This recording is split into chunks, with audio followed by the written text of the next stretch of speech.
Praise the Lord, to God be the glory sa mapagpalang araw po sa lahat ng ating mga viewers at mga subscribers. Kumusta po kayo? At sa araw na ito, welcome back po sa PMCC Karamuan YouTube channel. At sa panibagong content po na ito na ating pagbubulayan, aking pong bubulayin sa inyo ang pananampalatayang nakalulugod sa Diyos. Ganito po ang sinasabi ng salita ng Diyos sa aklat ng Hebreo, chapter 11, verse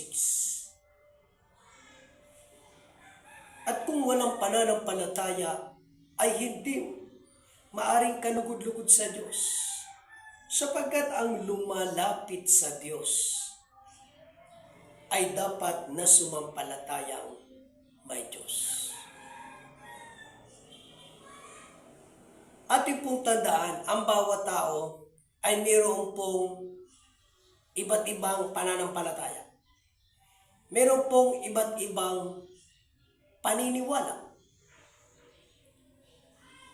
Pero ang content po na ito, ang layunin po nito, hindi para tayo atakihin o siraan, kundi upang ipakita sa atin batay sa Biblia kung alin ang pananampalataya na kalugod-lugod sa paningin ng Diyos. Kaya kung tayo magkaroon ng pananampalataya, ay dapat nating nasahin na sa ating pananampalataya, mga minamahal, ay dapat ito ay kalugod-lugod sa Diyos. Dahil ayon sa talata na aking binasa, sabi, at kung walang pananampalataya, ay hindi maaring kalugod-lugod sa Diyos. Purihin ang Panginoon. To God be the glory. Kaya ito ay mahalaga sa bawat isa po sa atin o sa bawat tao na dapat upang mabigyan natin ng kaluguran ng Diyos samantalang tayo nabubuhay sa ibabaw ng lupa, ay magkaroon tayo ng pananampalataya na kalugod-lugod sa Diyos. Ngayon, ano ang ibig sabihin ng pananampalataya? Ayon sa aklat ng Hebreo chapter 11 verse 1, sabi, ang pananampalataya ay siyang kapanatagan at katunayan sa mga bagay na hinihintay at sa mga bagay na hindi nakikita. Praise the Lord. Ang Diyos po ay hindi natin nakikita. Pero bagamat hindi natin nakikita ang Diyos, pero nasa puso natin ang pananampalataya. Panatag tayo na there is great God Almighty. Praise the Lord. Tulad nga po na sinasabi ng mahal na Apostle Jonathan Esperion, na ang kalangitan at ang iba't ibang mga galaxy at mga bituin, iba't ibang mga planeta, ay nagpapakilala, nagsasalita na mayroong Diyos na dakila at makapangyarihan sa lahat. Praise the Lord. To God be the glory. Purihin ang Panginoon. Ngayon, ano ang pananampalataya na kalugod-lugod sa paningin ng Diyos? Ganito ang sinasabi ng salita ng Diyos sa aklat ng Roma, chapter 10, verse 8. Ang salita ay malapit sa iyo at sa iyong bibig, sa makatwidbagayang salita ng pananampalataya na aming ipinapangaral. Praise the Lord. Yung pananampalatayang kalugod-lugod sa Diyos na dapat nating matanggap at matanim sa ating mga puso. Sabi ni Apostol Pablo sa makatwidbagayang salita ng pananampalataya na aming ipinapangaral. Pag sinabing aming, mga kaibigan, hindi po lahat ng relihiyon, kundi yun ay tumutukoy kay Apostol Pablo at sa lahat ng mga apostol na katulad ni Apostol Pablo at sa lahat ng mga kasama ni Apostol Pablo.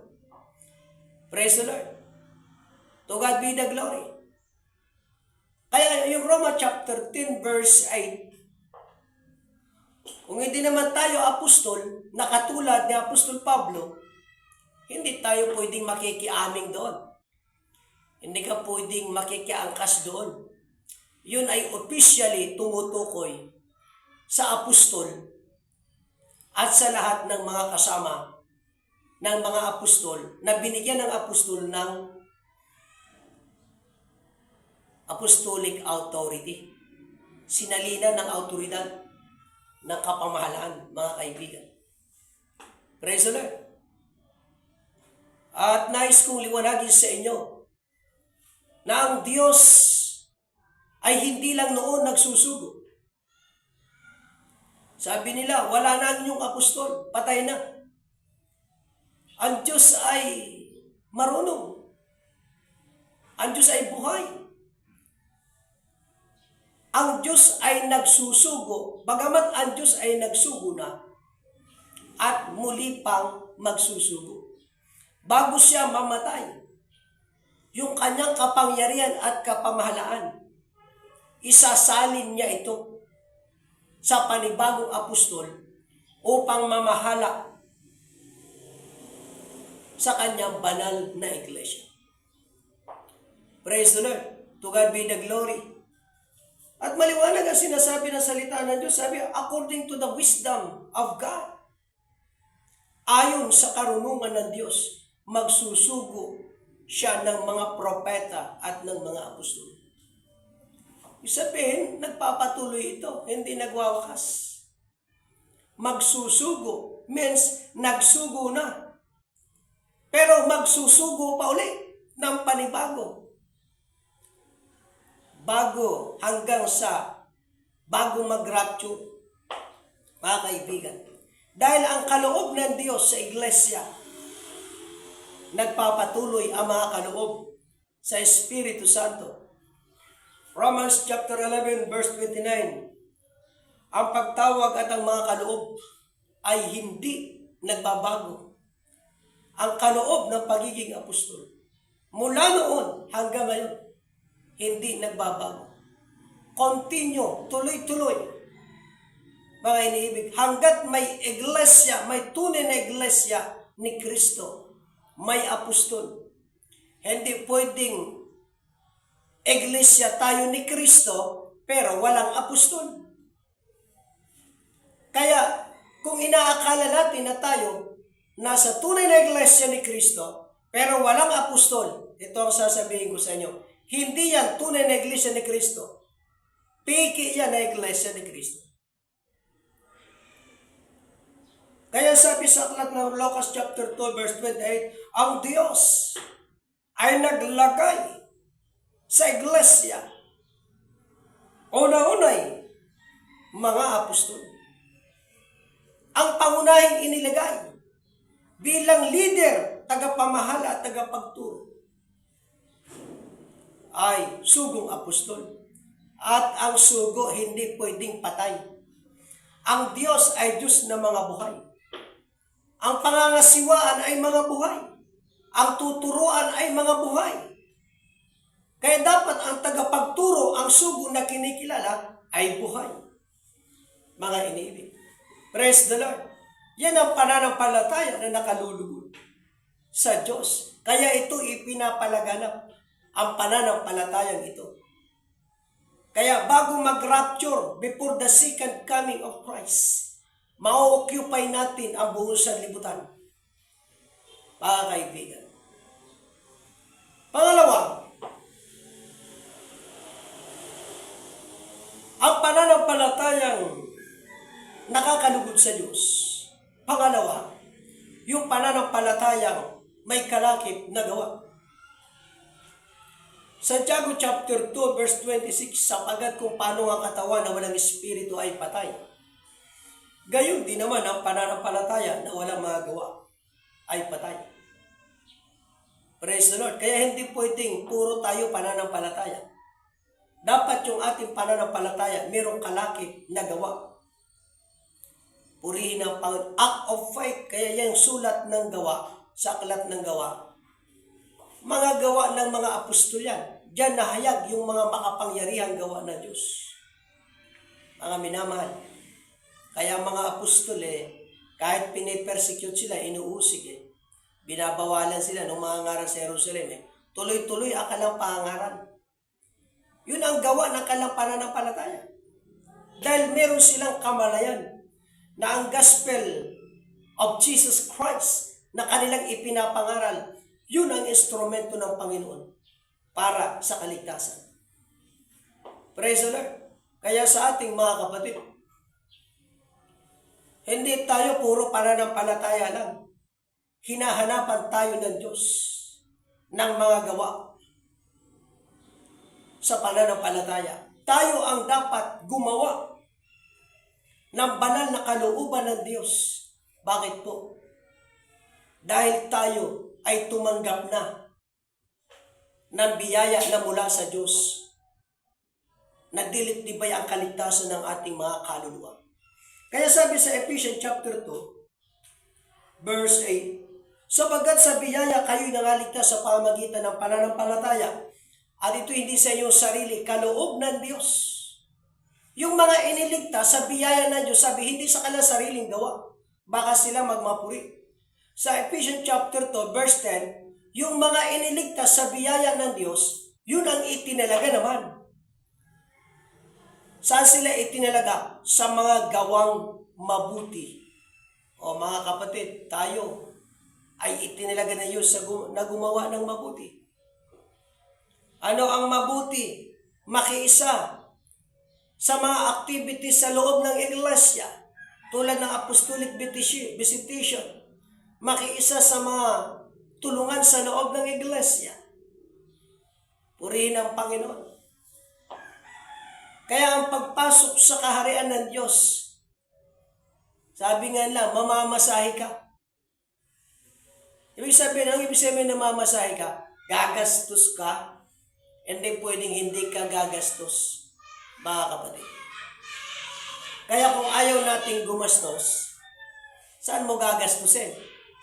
Yung mga blessing ng Diyos para sa iyo. Sa ospital, sa sementeryo, dapat dito natin gastusin sa mga bagay na mabuti at banal.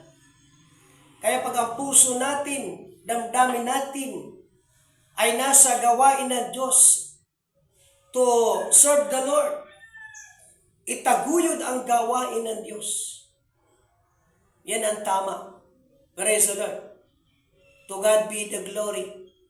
Dahil ang sabi sa aklat ng Mateo chapter 7 verse 21, ang gumaganap ng banal na kalooban ng Diyos, iyan ang mga taong papasok sa kaharian ng Diyos. Purihin ang Panginoon. Yan ang pananampalataya.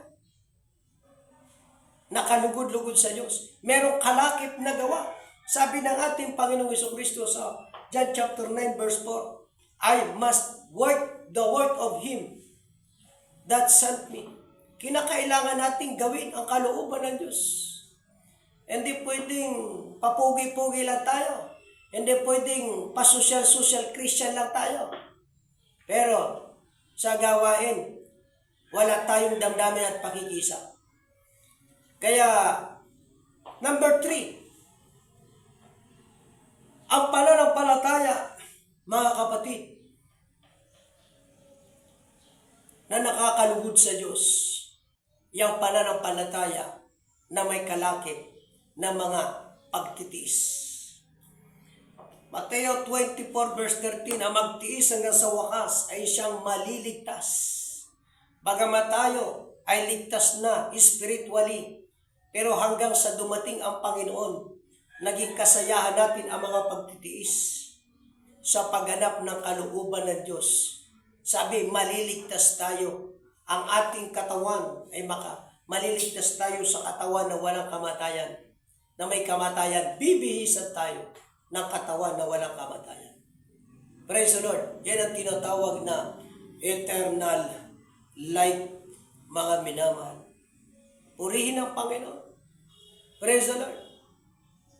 ang paglilingkod, ang pananampalataya para ang Diyos ay malugod sa atin, ay mayroong pananampalatayang may kaakibat na pagtalima sa Diyos, pagpapasakop sa Diyos. Masasabi nating nagpapasakop tayo sa Diyos, sumusunod tayo sa Diyos. Pero paano tayo makakasunod sa Diyos kung hindi ka sumusunod sa apostol?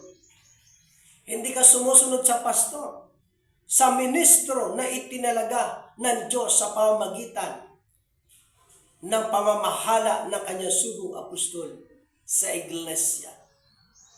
Ano ang sabi ng salita ng Diyos? Ang nagnanais na gumawa ng kalooban ng Diyos ay dapat sumunod. Praise the Lord. Kung ang sinusunod mo, sarili mo, meron ka sariling pagpapasya, ang Diyos mo yung sarili mo, ang Panginoon mo yung sarili mo. Para ka na rin nagtayo ng sarili mong relihiyon. Kung ayaw natin magpasakop sa Diyos, ayaw natin sumunod, makiisa sa mga sugo ng Diyos. Hallelujah! Kaya, ano ang pangako ng Diyos? Sa pananampalatayang nakakalugod sa kanyang mga paningin. Sa Juan 12:26, lahat ng ginawa natin na paglilingkod na may pananampalataya, kalakip na mga pagtitiis, paglilingkod na may pagpapakumbaba, ano sabi ng Panginoon? Pararangalan ko kayo. 24:34 ng Mateo, sasabihin ng Panginoon, halik kayo mga anak ko, mga pinagpala kayo ng aking Ama. Manahin ninyo ang kaharian ng Diyos na inihanda sa inyo, buhat ng itatagan sa libutan. Praise the Lord. Kaya sa content na ito, naway ang biyaya at pagpapala ay sumabawat isa sa inyo.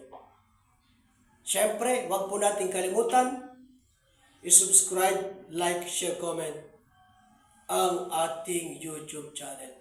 Purihin ang Panginoon, isang mapagpalang hapon po sa bawat isa sa inyo. To God be the glory.